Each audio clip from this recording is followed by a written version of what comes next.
Hello everyone, welcome to Math Rumble. मैं हूं तुषार शर्मा, आपका एजुकेटर। आइए शुरू करते हैं डिस्कस करना आज की daily current affair one liners. देखिए, काफी इंपॉर्टेंट सेशन होगा ये। आप चाहे किसी भी एग्जाम की तैयारी कर रहे हो, चाहे वो एसएससी हो, रेलवेज हो, बैंकिंग हो, कोई भी एग्जाम हो, हर एग्जाम के पॉइंट ऑफ व्यू से करंट अफेयर वन लाइनर्स काफी इंपॉर्टेंट है आपके लिए। तो आइए शुरू करते हैं सेशन को। सो देखिए, आज है डेट 22 दिसंबर। काफी इंपॉर्टेंट डेट है ये, क्योंकि आज ही के दिन हम सेलिब्रेट करते हैं नेशनल मैथमेटिक्स डे। अब ये क्यों सेलिब्रेट करते हैं हम? क्योंकि आज के दिन हम कमेमोरेट करते हैं birth anniversary of Srinivasa Ramanujan. काफी ग्रेट मैथमेटिशियन है इंडिया के, तो इन्हीं की बर्थ एनिवर्सरी को कमेमोरेट करने के लिए आज हम सेलिब्रेट करते हैं national mathematics day. Okay, next है हमारा इंडिया फर्स्ट सेंटर ऑफ, अब कौन किसका सेंटर है? Excellence for skill development in power sector. तो इंडिया का पहला centre excellence for skill development in power sector ये खुला है कहाँ पे? गुरुग्राम में। इसको इनॉग्रेट किया गया है। तो आपको ध्यान रखना है सिटी भी और इस सेंटर का नेम भी। ओके, नेक्स्ट है हमारा fourth international folklore festival commence किया गया चंडीगढ़ यूनिवर्सिटी में। तो कौन सा ये फोर्थ है फॉकलोर फेस्टिवल जो कि हमने चंडीगढ़ यूनिवर्सिटी में बनाया। ओके, आगे चलते हैं। नेक्स्ट है 11th edition of Orissa environment congress. ठीक है, 11वां एडिशन हुआ उड़ीसा एनवायरमेंट कांग्रेस का वर्चुअली अभी। अब ये तो नहीं पूछेगा कि भाई किस स्टेट का, क्योंकि स्टेट का नाम तो इसमें ऑलरेडी है। इसमें क्या पूछेगा? इसका थीम पूछेगा। तो देखिए, इसका थीम क्या था? इसका थीम था एनवायरमेंट एंड बायोडाइवर्सिटी। इसका क्या थीम था? Environment and biodiversity. अगला देखिए, एक कैंपेन लॉन्च किया यूपी की गवर्नमेंट ने जिसका नाम है वरासत, VARASAT। वरासत कैंपेन लॉन्च किया यूपी की गवर्नमेंट ने। अब क्यों लॉन्च किया है? ताकि हम कर्ब कर सकें property and land related disputes in rural areas. यानी कि जमीन जायदाद के जो भी हमारे डिस्प्यूटेड होते हैं केसेस, उनको हम आराम से क्या कर सकें, कर्ब कर सकें, अच्छे से सुलझा सकें। उसी के लिए यूपी की गवर्नमेंट ने लॉन्च किया है वरासत कैंपेन।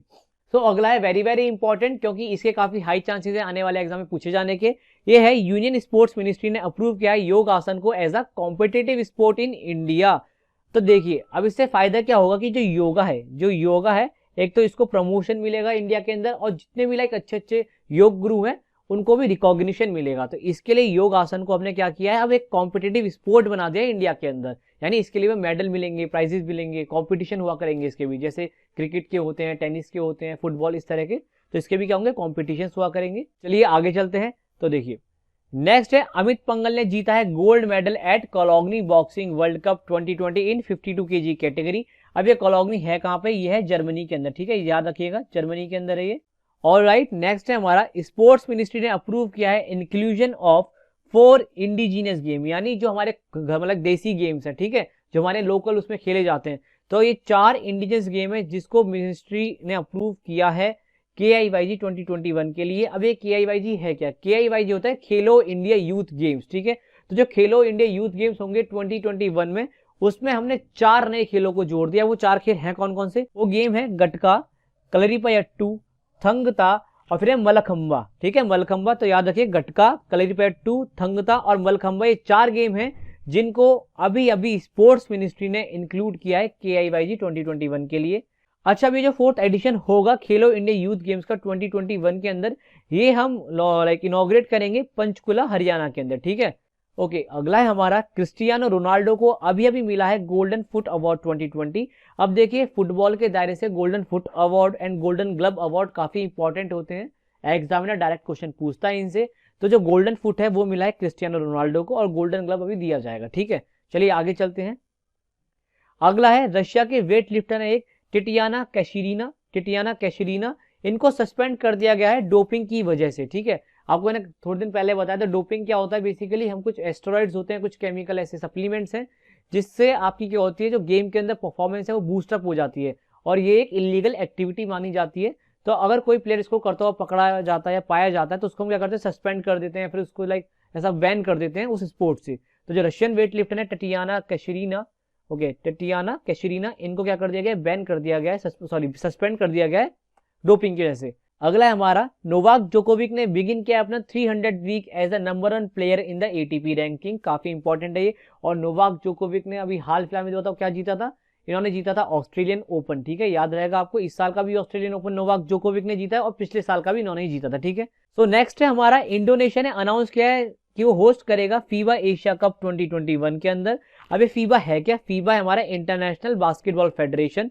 तो जो फीबा एशिया कप 2021 में होगा उसको होस्ट करेगा इंडोनेशिया, और ये इंडोनेशिया सेकंड टाइम करेगा ऐसा। इन्होंने पहले 1993 में कर चुके हैं ऐसा, और 2023 में भी इन्होंने अनाउंस कर दिया है कि एक पार्टनर करेंगे किसके साथ, जापान और फिलीपींस के साथ, और फिर से इसको को होस्ट करेंगे। ठीक है, चलिए आगे चलते हैं। सो अब हम करेंगे कुछ इंपॉर्टेंट एग्रीमेंट्स। तो देखिए एडीबी और इंडिया ने साइन किया है $300 का loan agreement for power distribution network in UP. तो यूपी के अंदर जो पावर डिस्ट्रीब्यूशन का नेटवर्क है उसको लाइक अच्छे से बढ़ाने के लिए और बिल्डअप करने के लिए $300 मिलियन का लोन देगा एडीबी। अब एडीबी क्या है, एशियन डेवलपमेंट बैंक, इसका हेडक्वार्टर है फिलीपींस मनीला के अंदर। ठीक है, याद रखिएगा। ओके, आगे चलते हैं। एसबीआई जनरल इंश्योरेंस ने कोलैबोरेट किया है रेल यात्री के साथ कि वो प्रोवाइड करेगा 5 लाख का travel cover to the passengers. चलिए आगे चलते हैं। अगला है हमारा, इंडिया एंड ऑस्ट्रिया ने साइन किया है MOU on cooperation in road infrastructure sector. तो चलिए आगे चलते हैं। सो नेक्स्ट है हमारा, नेपाल के प्रेसिडेंट विद्या देवी भंडारी ने डिसॉल्व कर दिया वहां का पार्लियामेंट। अब देखिए जैसे इंडिया में क्या होता है, प्राइम मिनिस्टर क्या करता है, चिट्ठी लिखता है ना प्रेसिडेंट को, फिर प्रेसिडेंट क्या करता है, डिसॉल्व कर देता है पार्लियामेंट। तो ऐसे ही वहां के जो प्राइम मिनिस्टर है केपी ओली, ठीक है, इन्होंने क्या किया, एक चिट्ठी लिखी अपने प्रेसिडेंट को और उनसे कहा कि डिसॉल्व कर दो। चिट्ठी का बेसिकली एक ऑर्डर ही दिया वहां को, आपको पता है क्या हो रहा है आजकल नेपाल के अंदर, तो जो केपी ओली बिल्कुल मनमानी कर रहे हैं।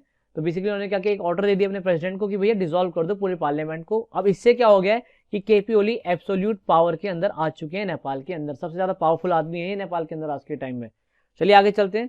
तो नेक्स्ट है हमारा, सीनियर कांग्रेस लीडर मोतीलाल वोरा, इनका भी हाल ही में निधन हो गया। अब ये कौन है, ये बहुत इंपॉर्टेंट पर्सनैलिटी है क्योंकि ये 2 बार सर्व कर चुके हैं as a chief minister of Madhya Pradesh, जब मध्य प्रदेश डिवाइड नहीं हुआ था, और ये यूपी के गवर्नर भी रह चुके हैं। सो ये था हमारा आज का last one liner. I hope आपको ये सेशन अच्छा लगा होगा। अच्छा लगा तो इसको लाइक करो, शेयर करो अपने दोस्तों के साथ, और चैनल पे पहली बार आ रहे हो तो इसको सब्सक्राइब कर लो और बेल आइकन को प्रेस कर लो, सो दैट सारे नोटिफिकेशन आपको टाइम टू टाइम मिलते रहें और आप कोई भी वीडियो मिस ना। चलो मिलते हैं अगले सेशन में। बाय, टेक केयर, ध्यान रखिएगा अपना।